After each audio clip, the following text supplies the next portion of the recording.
Good morning. So, I'm going to read The Problem of Pain, first chapter. Can't start on that this morning. So, first video of the book being read. Start with the introductory. Kind of an explanation of everything that's going on so far.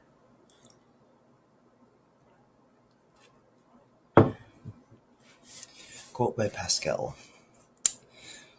I wonder at the hardihood with which such persons undertake to talk about God. In a treatise addressed to infidels, they begin with a chapter proving the existence of God from the works of nature.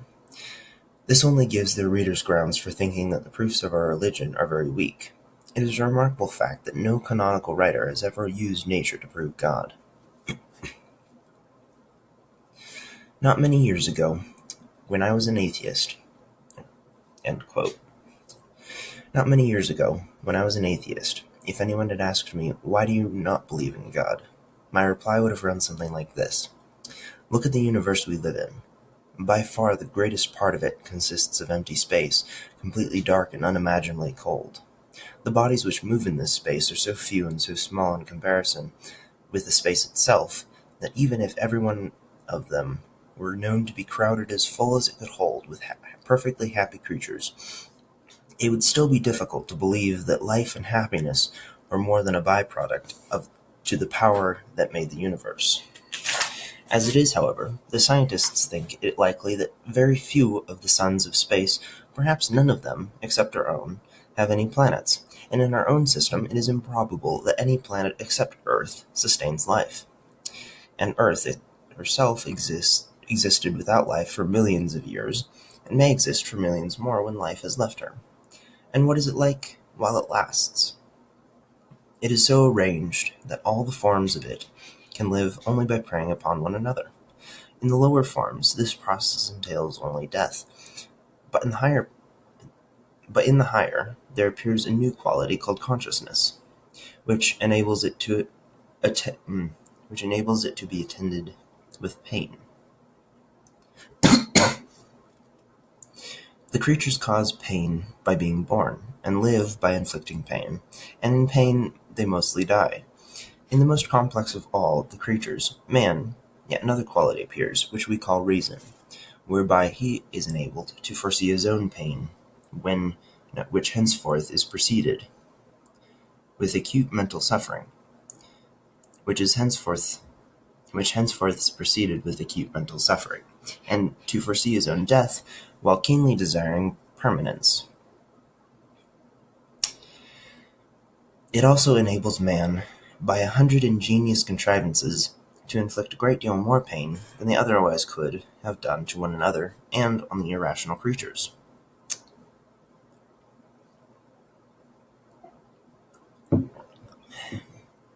This power they have exploited to the full. Their history is largely a record of crime, war, disease, and terror, with just sufficient happiness interposed to give them, while it lasts, an agonized apprehension of losing it, and when it is lost, the poignant misery of remembering it. Every now and then they improve their condition a little, and what they call a civilization appears. But all civilizations pass away, and even while they remain, inflict peculiar suffering of their own, probably sufficient to outweigh what alleviations they may have brought to the normal pains of man. That our own civilization has done so, no one will dispute. That it will pass away like all its predecessors is surely probable. Even if it should not, what then? The race is doomed. Every race that comes into being in any part of the universe is doomed. For the universe, they tell us, is running down, and will sometime be a uniform infinity of homogeneous matter at a low temperature. All stories will come to nothing. All life will turn out, in the end, to have been a transitory and senseless contortion upon the idiotic face of infinite matter. If you ask me to believe that this is the work of a benevolent, omnipotent spirit, I reply that all the evidence points in the opposite direction.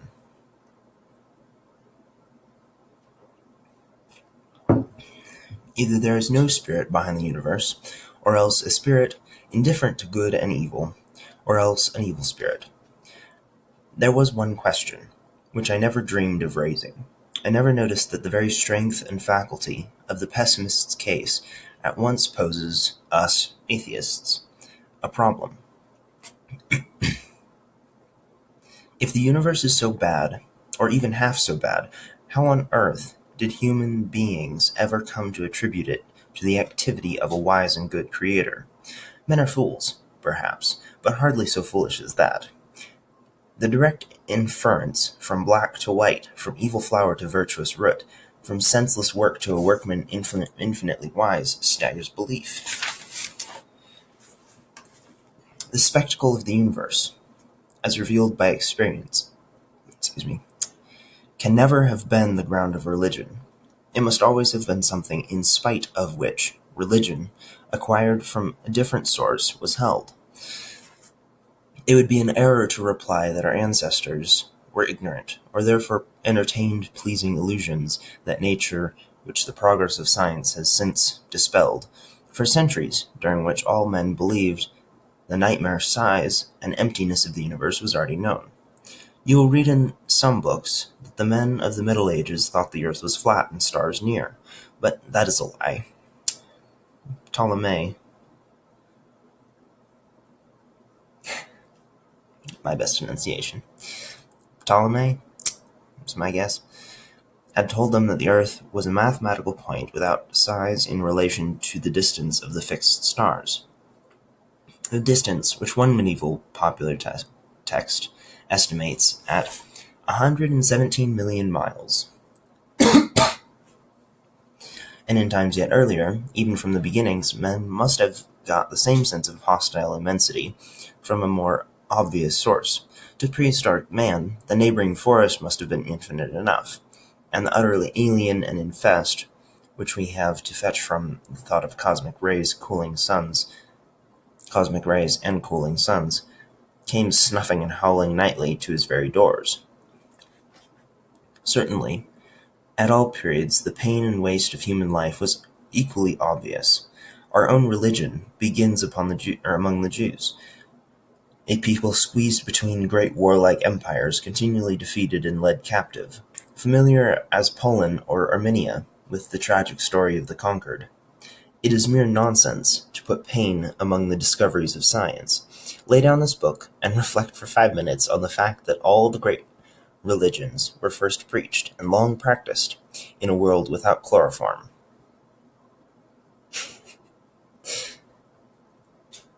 At all times, then, an inference from the course of events in this world to the goodness and wisdom of the Creator would have been equally preposterous, and it was never made. Religion has a different origin. In what follows, it must be understood that I am not primarily arguing the truth of Christianity, but describing its origin, a task, in my view, necessary if we were to put the problem of pain in its right setting.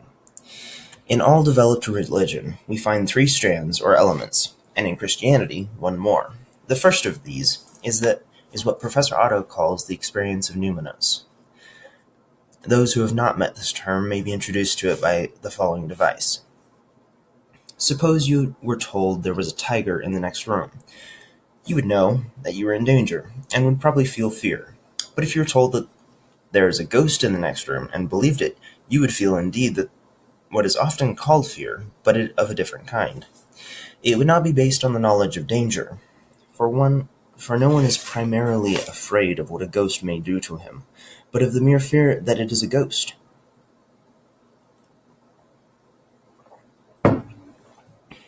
It is uncanny rather than dangerous, and the special kind of fear it excites may be called dread. With the uncanny, one has reached the fringes of numinous. Now suppose that you were simply told there is a mighty spirit in the room, and believed it.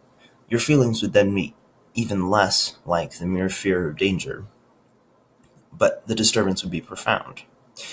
You would feel wonder and a certain shrinking, a sense of inadequacy to cope with such a visitation, with a sense of inadequacy to cope with such a visitant, and of prostration before it, an emotion which might be expressed in Shakespeare's words, "Under it my genius is rebuked." This feeling may be described as awe, and the object which excites it as the numinos.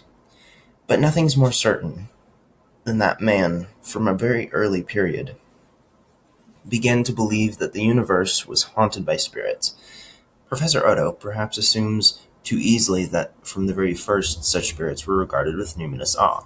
This is impossible to prove, for the very good reason that utterances expressing awe of the numinos and utterances expressing mere fear of danger may use identical language.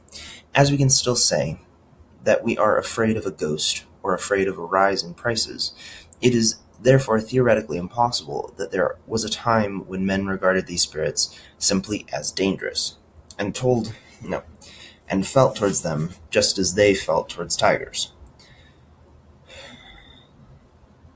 What is certain is that now, at any rate, the numinous experience exists, and that if we start from ourselves, we can trace it a long way back. A modern example may be found, if we are not too proud to seek it there, in The Wind in the Willows, where Rat and Mole approach Pan on the island. "Rat," he found the breath to whisper, shaking, "are you afraid?" "Afraid?" murmured the Rat, his eyes shining with unutterable love. "Afraid? Of him? Oh, never, never. And yet, O Mole, I am afraid." Going back about a century, we find copious examples in Wordsworth, perhaps the finest being that passage in the first book of the Prelude, where he describes his experience while rowing on the lake in the stolen boat. Going back further, we get a very pure and strong example in Malory, when Galahad began to tremble right hard when the deadly, mortal flesh began to behold the spiritual things. At the beginning of our era, it finds expression in the Apocalypse, where the writer fell at the feet of the risen Christ as one dead. In pagan literature, we find Ovid's picture of the dark grove in Aventine, or on the Aventine, of which you would say at a glance, numen est,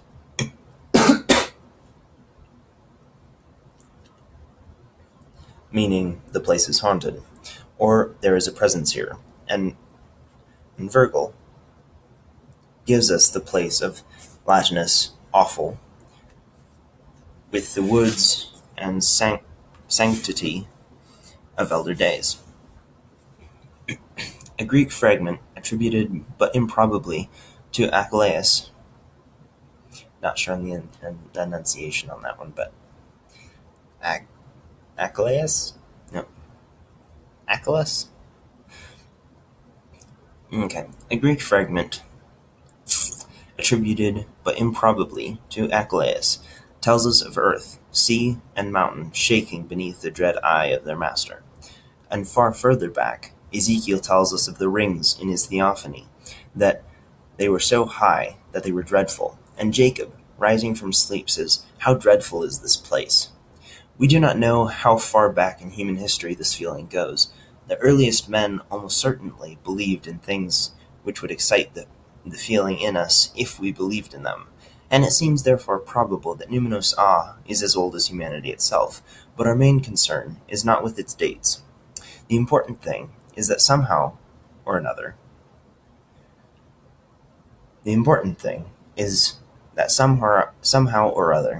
it has come into existence, and is widespread, and does not disappear from the mind with the growth of knowledge and civilization. Now this awe is not the result of inference from the visible universe. There is no possibility of arguing from mere danger to the uncanny, still less to the fully numinous. You may say that it seems to you very natural that early man, being surrounded by real dangers, and therefore frightened, should invent the uncanny and the numinous. In a sense it is, but let us understand what we mean. You feel it to be natural because, sharing human nature with your remote ancestors, you can imagine yourself reacting to perilous solitudes in the same way.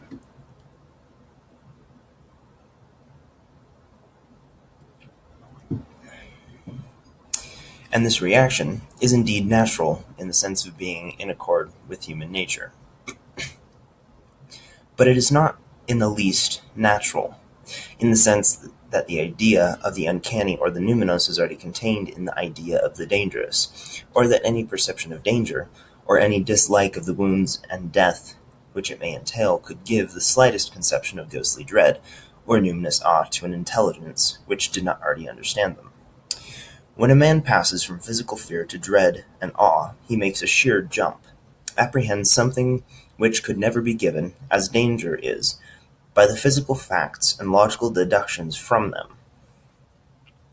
Most attempts to explain the numinous presuppose the thing to be explained, as when anthropologists derive it from fear of the dead, without explaining why dead men, assuredly the least dangerous kind of men, should have attracted this peculiar feeling. Against all such attempts, we must insist that dread and awe are in different dimensions from fear.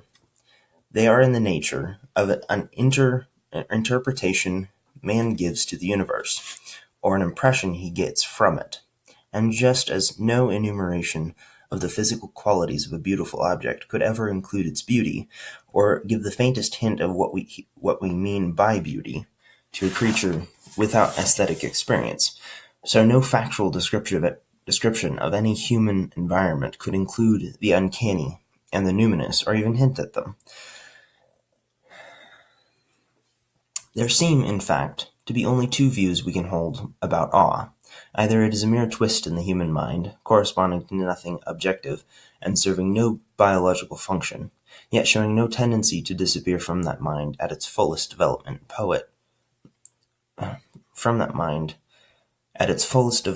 in poet, philosopher, or saint, or else it is a direct experience of the really supernatural, to which the name revelation might properly be given. Sorry, my throat's doing stuff.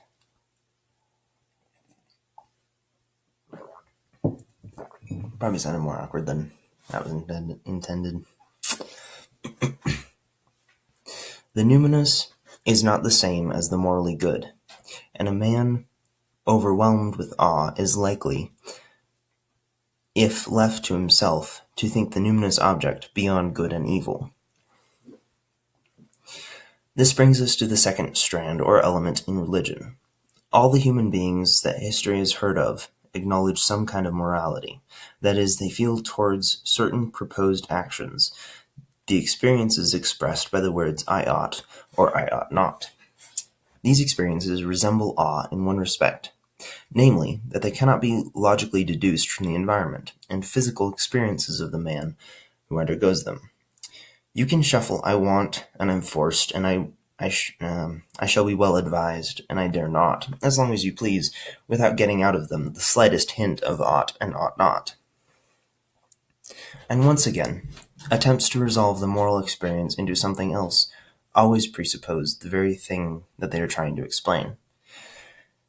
As when a famous psychoanalyst deduces it from a prehistoric parricide, if the parricide produces a sense of guilt, that was because man felt that they ought not to have committed it.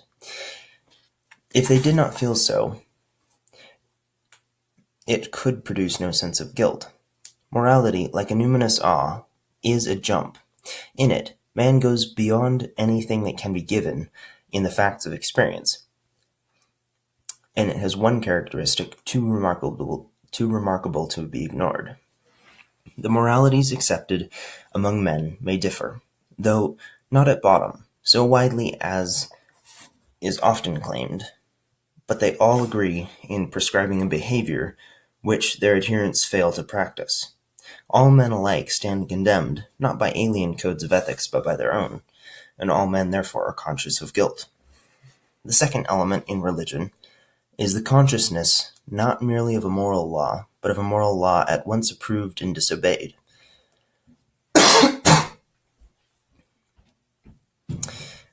This consciousness is neither a logical nor an illogical inference from the facts of experience. If we did not bring it to our experience, we could not find it there. It is either inexplicable illusion, or else revelation. The moral experience and the numinous experience are so far from being the same that they may exist for quite long periods without establishing mutual contact. In many forms of paganism, the worship of the gods and the ethical discussions of the philosophers have very little to do with each other. The third stage in religious development arises when men identify them, when the numinous power, to which they feel awe, is made the guardian of morality, to which they feel obligation. Once again, this may seem to you very natural. What can be more natural than for a savage, haunted at once by awe and by guilt, to think that the power which awes him is also the authority which condemns his guilt?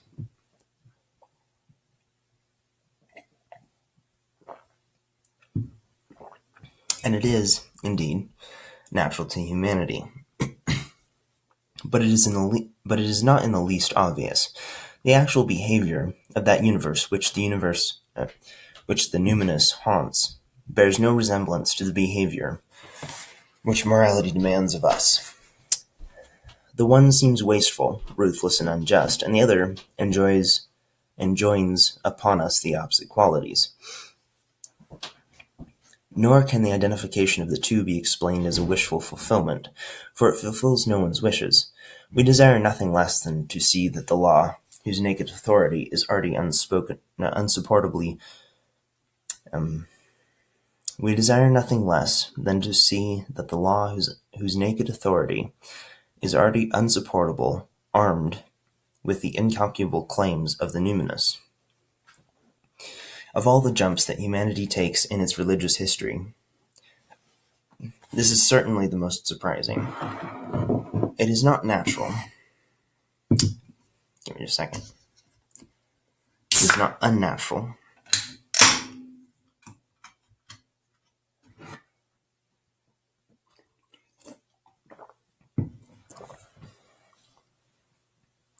Of all the jumps that humanity takes in its religious history, this is certainly the most surprising. It is not unnatural that many sections of the human race refused it. Non-moral religion and non-religious morality existed and still exist. Perhaps only a single people, as a people, took the new step with perfect decision. I mean the Jews. But great individuals in all time and places have taken it also, and only those who take it are safe from the obscenities and barbarities of the unmoralized worship, or the cold, sad self-righteousness of sheer moralism. Judged by its fruits, this step is a step towards increased health. And though logic does not compel us to take it, it is very hard to resist. Even on paganism and pantheism, morality is always breaking in, and even Stoicism finds itself willy-nilly bowing the knee to God.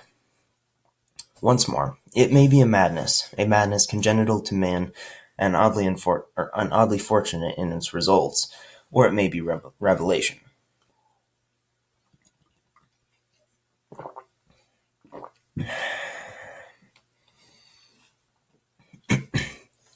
And if revelation, then it is most really and truly in Abraham that all people shall be blessed. For it was the Jews who fully and unambiguously identified sorry, nasty tickle.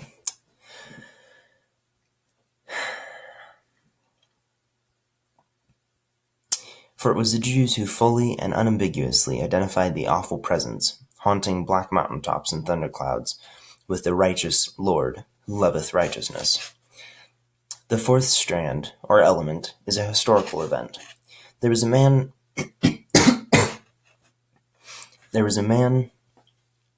born among these Jews who claimed to be, or to be the son of, or to be one with, the something which is at once the awful haunter of nature and the giver of the moral law. The claim is so shocking, a paradox, and even a horror, which we may easily be lulled into taking too lightly, that only two views of this man are possible. Either he was a raving lunatic of an unusual, abominable type, or else he was, and is, and precisely what he said. There is no middle way. If the records make the first hypothesis unacceptable, you must submit to the second. And if you do that, all else that is claimed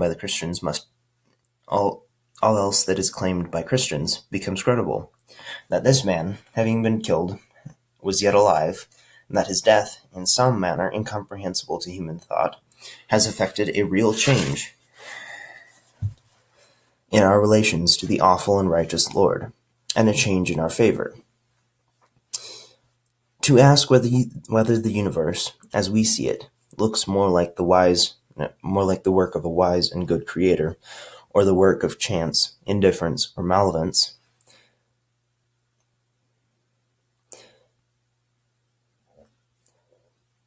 is to omit from the outset all the relevant factors in the religious problem. Christianity is not the conclusion of a philosophical debate on the origins of the universe. It is a catastrophic historical event following on the long spiritual preparation of humanity, which I have described. It is not a system into which we have to fit the awkward fact of pain. It is itself one of the awkward facts which have to be fitted into any system we make. In a sense, it creates, rather than solves, the problem of pain. For pain would be no problem unless side by side with our daily experience of this painful world we had received what we think, a good assurance that ultimate reality is righteous and loving. Why this assurance seems to me good, I have more or less indicated. It does not amount to logical compulsion. At every stage of religious development, man may rebel, if not without violence on his own nature, yet without absurdity. If not without violence to his own nature, yet without absurdity. He can close his spiritual eyes against the numinous, if he is prepared to part company with half the great poets and prophets of his race, with his own childhood, with the richness and depth of uninhibited experience. He can regard the moral law as an illusion, and so cut himself off from the common ground of humanity. He can refuse to identify the numinous with the righteous, and remain a barbarian, worshipping sexuality, or the dead, or the life force, or the future. But the cost is heavy, and when we come to the last step of all, the historical incarnation, the assurance is strongest of all. The story is strangely like many myths which have haunted religion from the first, and yet it is not like them. It is not transparent to the reason. I'm going to start that over.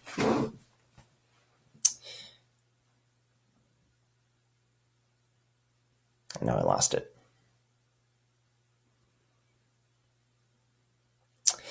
It is not transparent to the reason. We could not have invented it ourselves.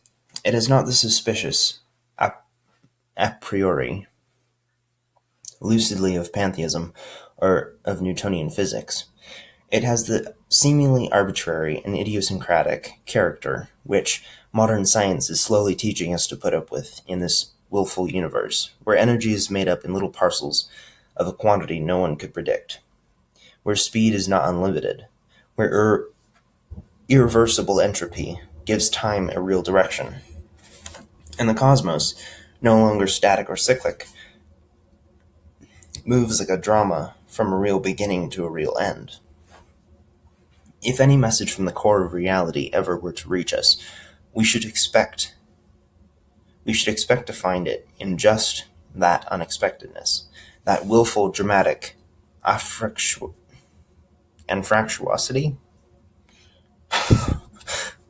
Never heard of that word. Dramatic anfractuosity. Probably saying that wrong. Okay. If any message from the core of reality ever were to reach us, we should expect to find it in just that unexpectedness, that willful dramatic anfractuosity, which we find in the Christian faith. It has the master touch, the rough male taste of reality, not made by us, or indeed for us, but hitting us in the face. If on such grounds, or on better ones, we follow the course on which humanity has been led and become Christians, we then have the problem of pain. That's chapter 1, introductory. So, we'll do chapter 2 sometime soon. Talk to you guys later.